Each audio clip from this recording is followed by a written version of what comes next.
Hello, എല്ലാവർക്കും നമസ്കാരം. പുതിയൊരു വീഡിയോയിലേക്ക് എല്ലാവർക്കും സ്വാഗതം.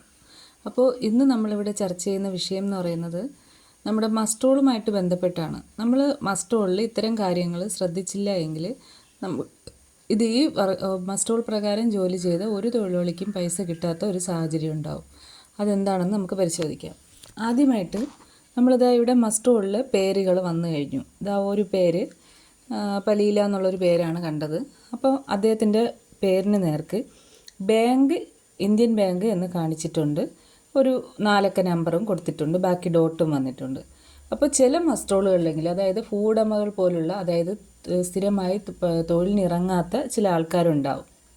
അപ്പോൾ അത്തരം ആൾക്കാർക്ക് അക്കൗണ്ട് ഡീറ്റെയിൽസ് കാണിച്ചില്ല എങ്കിൽ, ഈ കോളം ബ്ലാങ്കാണ് കാണിക്കുന്നതെങ്കിൽ ആ തൊഴിലാളിയെ കൊണ്ട് പണിയെടുപ്പിക്കാതിരിക്കുക. അവരെ കൊണ്ട് ബാങ്ക് അക്കൗണ്ട് എടുത്ത് ആധാർ സീഡ് ചെയ്ത ശേഷം മാത്രം ജോലി എടുക്കാനായിട്ട് ശ്രദ്ധിക്കുക.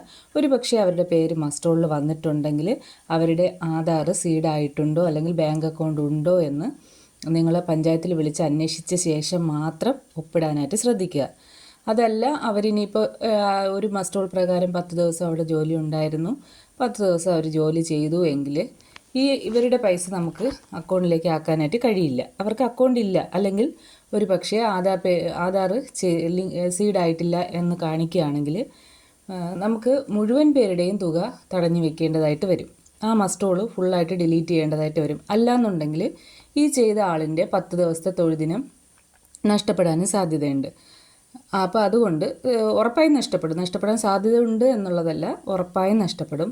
അതുകൊണ്ട് നിങ്ങൾ പ്രത്യേകം ശ്രദ്ധിക്കുക. ഏതൊരു തൊഴിലാളിക്കും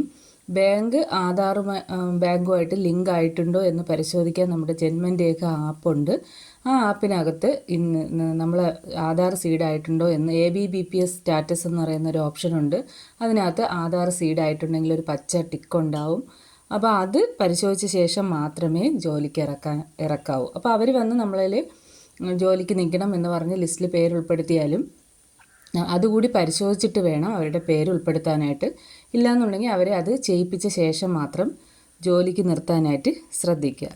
ഇനി മറ്റൊരു കാര്യം എന്ന് പറയുന്നത്, ആധാർ സീഡ് ആയിട്ടുണ്ടോ എന്ന് പരിശോധിക്കുന്നതാണ് മറ്റൊരു പ്രധാനപ്പെട്ട കാര്യം. അപ്പോൾ ആധാർ സീഡ് ആവുന്നത് സംബന്ധിച്ച് ഉള്ള ഡീറ്റെയിൽസ് നമുക്ക് കിട്ടുന്നത് ഒന്ന് പഞ്ചായത്തിൽ നിന്ന് ലഭ്യമാകും.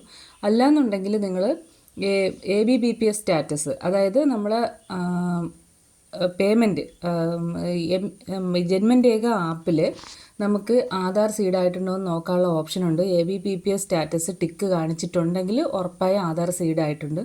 ഒരു പക്ഷേ ചില സാഹചര്യങ്ങളിലെങ്കിൽ ABBPS സ്റ്റാറ്റസ് പച്ച ടിക്ക് ഉണ്ടാവാതെ പോവും. അങ്ങനെയുള്ള സാഹചര്യത്തിൽ നിങ്ങളത് പഞ്ചായത്തിലെ ബന്ധപ്പെട്ട ഉദ്യോഗസ്ഥനെ വിളിച്ച് അത് കൺഫേം ചെയ്ത ശേഷം മാത്രം അവർ ജോലിക്ക് ഇറക്കാനായിട്ട് ശ്രദ്ധിക്കുക.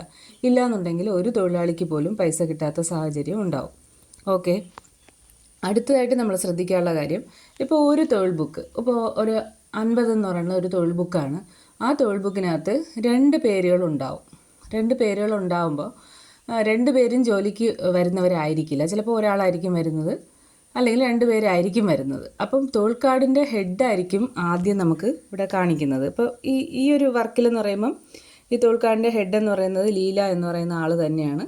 ജോലിക്ക് വന്നത് ലീല എന്ന് പറയുന്ന ആൾ തന്നെയാണ്. ചിലപ്പോൾ ഇത് ഹസ്ബൻഡിൻ്റെ പേരായിരിക്കും ഹെഡായിട്ട് കിടക്കുന്നത്, അല്ലെങ്കിൽ അമ്മയുടെ പേരായിരിക്കും ഹെഡായിട്ട് കിടക്കുന്നത്, ജോലിക്ക് വരുന്നത് മകളായിരിക്കും. അപ്പോൾ ഈ ഒരു കോളം മാത്രം ശ്രദ്ധിച്ചിട്ട് തൊഴിലാളികളെ കൊണ്ട് ഒപ്പിട്ട് പോകുന്ന ഒരു സാഹചര്യവും കണ്ടുവരുന്നുണ്ട്. അങ്ങനെ വരുമ്പോൾ ലീലയുടെ കോളത്തിലായിരിക്കും ചിലപ്പോൾ ലീലയുടെ മകൾ ഒപ്പിടാൻ സാധ്യത. ഈ ഫസ്റ്റ് കോളം മാത്രമേ നിങ്ങൾ ശ്രദ്ധിക്കുകയുള്ളൂ. സെക്കൻഡ് കോളത്തിൽ ആരുടെ പേര് വന്നിട്ടുണ്ടോ, ഇതെന്ന് പറയുന്ന കുടുംബനാഥൻ്റെ പേരാണ് ഫസ്റ്റ് ഇത് വരുന്നത്. സെക്കൻഡ് വരുന്നത് ആ തൊഴിലിൽ ജോലി ഏർപ്പെടാൻ മസ്റ്റോളിൽ ഉൾപ്പെട്ട ആളിൻ്റെ പേരാണ് വരുന്നത്. അപ്പോൾ ഇതിൽ അത് കറക്റ്റ് ചെക്ക് ചെയ്ത ശേഷം മാത്രം നിങ്ങളത് അവരെ കൊണ്ട് ഒപ്പിടിക്കാനായിട്ട് ശ്രദ്ധിക്കുക. നമുക്ക് കയ്യിൽ വരുന്ന പല മസ്റ്റോളുകളിലും കോളങ്ങൾ മാറി ഒപ്പിടുന്നതായിട്ട് കണ്ടുവരുന്നുണ്ട്. ഇപ്പോൾ 2 പേരും അതിൽ കുടുംബനാഥനും അവിടുത്തെ മകളോ ഭാര്യയോ ജോലിക്ക് വരുന്നെങ്കിൽ അവർ തമ്മിൽ തിരിച്ച് ഒപ്പിടുന്ന സാഹചര്യവും കണ്ടുവരുന്നുണ്ട്. അപ്പോൾ ആ 2 കാര്യങ്ങളും നമ്മൾ ഒഴിവാക്കിയാൽ മാത്രമേ നമുക്ക് പൈസ കിട്ടുള്ളൂ. NMMS ചെയ്യുമ്പോഴും നിങ്ങളത് ശ്രദ്ധിച്ച് വേണം ചെയ്യാൻ. പിന്നെ മറ്റൊരു പ്രധാനപ്പെട്ട കാര്യം എന്ന് പറയുന്നത് NMMS ചെയ്യുന്നതുമായിട്ട് ബന്ധപ്പെട്ടാണ്. നമ്മൾ ഈ NMMS ചെയ്യുമ്പോൾ നമുക്ക് ചിലപ്പോൾ സ്പീഡിന് ഇങ്ങനെ നീക്കി പോകുന്ന സമയത്ത് നമ്മൾ ടിക്ക് കൊടുക്കുകയും നീക്കുന്ന സമയത്ത് ചിലപ്പോൾ ഈ ടിക്ക് പോവാൻ ഒരിക്കൽ കൂടി ടച്ച് ചെയ്ത് കഴിഞ്ഞാൽ അതിൽ ടിക്ക് മാറിപ്പോവും. അപ്പോൾ അങ്ങനെ വരുന്ന സാഹചര്യത്തിൽ അവർക്ക് ശരിക്കും ആബ്സെൻ്റ് ആണ്. അത് നമ്മൾ സേവ് ചെയ്തു, NMMS അറ്റൻഡൻസ് എടുത്തു, സേവ് ചെയ്തു, അത് അപ്ലോഡ് ചെയ്ത് കഴിഞ്ഞാൽ നമുക്ക് എഡിറ്റ് ഓപ്ഷൻ ഇല്ല. പഞ്ചായത്തിലും അതിനൊരു ഓപ്ഷൻ ഇല്ല. അപ്പോൾ നമ്മൾ എന്ത് ചെയ്യണം? അപ്പോൾ അത് ചെയ്യുമ്പം തന്നെ സേവ് ചെയ്ത് അപ്ലോഡ് ചെയ്യുന്നതിന് മുന്നേ നമ്മളത് ചെക്ക് ചെയ്ത് എഡിറ്റ് ചെയ്യാൻ എന്തെങ്കിലും ഉണ്ടെങ്കിൽ എഡിറ്റ് ചെയ്ത ശേഷം മാത്രമേ കൺഫേം കൊടുക്കാവൂ. ഓക്കെ, അപ്ലോഡ് ചെയ്യാവൂ. അപ്പോൾ അതെന്ത് ചെയ്യണം? അത് നിങ്ങൾ കറക്റ്റായിട്ട് ശ്രദ്ധിക്കണം. പല മസ്റ്റോളുകളിലും കണ്ടുവരുന്ന പ്രവണത NMMSൽ അറ്റൻഡൻസ് കാണില്ല, പക്ഷേ നമ്മുടെ മസ്റ്റോളിൽ ഒപ്പിട്ടിട്ടുണ്ടാവും. യാതൊരു കാരണവശാലും അത്തരം തൊഴിലാളിക്ക് നമുക്ക് പൈസ കൊടുക്കാനായിട്ട് സാധിക്കില്ല. NMMSൽ എന്താണോ നമ്മൾ അറ്റൻഡൻസ് രേഖപ്പെടുത്തിയിരിക്കുന്നത് അതേ രീതിയിലായിരിക്കണം മസ്റ്റോളിലും ഒപ്പിടേണ്ടത്. പല മേറ്റുമാരും ശ്രദ്ധിക്കാതെ പോകുന്നൊരു കാര്യമാണ്.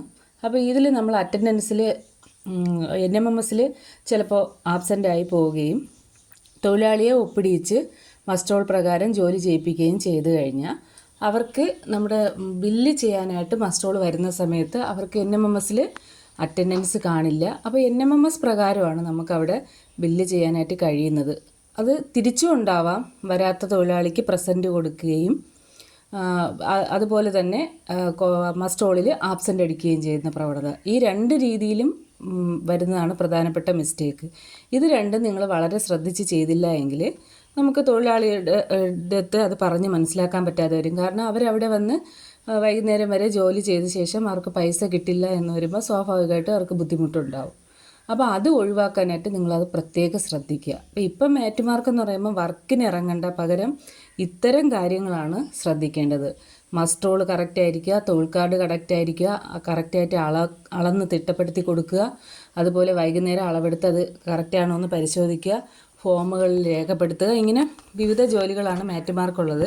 8 മണിക്കൂർ പ്രവൃത്തി സമയങ്ങളിൽ ഇത് ചെയ്യാനായിട്ട് ധാരാളം സമയമുണ്ട്. പക്ഷേ പല മേറ്റുമാരും വീടുകളിൽ കൊണ്ടുവച്ച് എഴുതുന്ന ഒരു പ്രവണതയും കണ്ടുവരുന്നുണ്ട്.